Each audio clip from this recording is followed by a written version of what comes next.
For 15 minutes on a blistering Wednesday afternoon, students at Chester Elementary School in Toronto were set free to run through the sprinklers in their shoes and regular clothes on the field. Others preferred to climb nearby trees, or hop off an old stump to get onto the roof of the storage shed, all with the principal's enthusiastic blessing. It was a way to cool off or find shade on a humid day. But there was something else at play.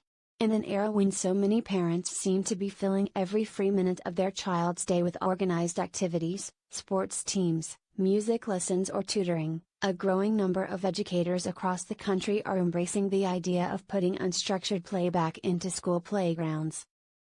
Raktam Mitra, an associate professor in the School of Urban and Regional Planning at Ryerson University, said research has shown that engaging in creative and spontaneous play is important for the physical and mental well-being of children.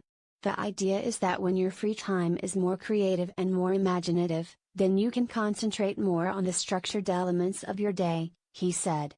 Professor Mitra and his colleagues have been evaluating how students fare at Chester and a handful of other Toronto schools that signed up to participate in a pilot project funded by Earth Day Canada. The charity is the only organization in Canada licensed to deliver the Outdoor Play and Learning (OPAL) program, developed in Britain.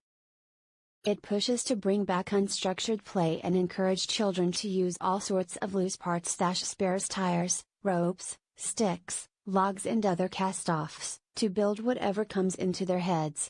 The program has expanded to 25 Toronto area schools this year. Sean Hume, principal at Chester, said children have built hammocks, zip lines and tire swings. In the sandpit one year, a group of them participated in an archaeological type dig and discovered the bricks of an old house. Another group designed a roller coaster from the cast-offs that are emptied from sheds onto the field. They were studying the physics of motion in their classroom. Finding a student climbing a tree is not an unusual sight around here.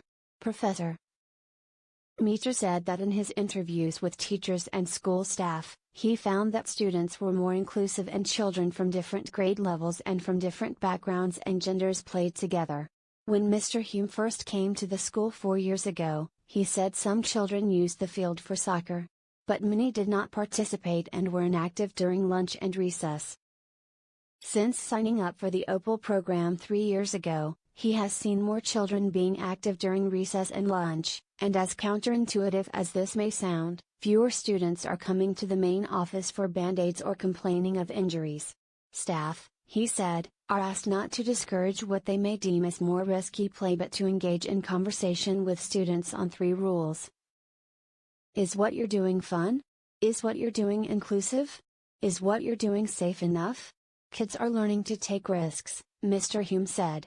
We don't want to deny them these learning opportunities. It's a different way of using the outside. Richard Christie, Senior Manager of Sustainability at the Toronto District School Board, said he has heard from several schools over the years that children have little to do during recess and lunchtime. The solution offered by the schools inevitably seems to be fundraising for expensive playground equipment. When Earth Day Canada approached him about piloting the OPAL program in 2016, the idea resonated deeply with me right from the beginning, Mr. Christie said.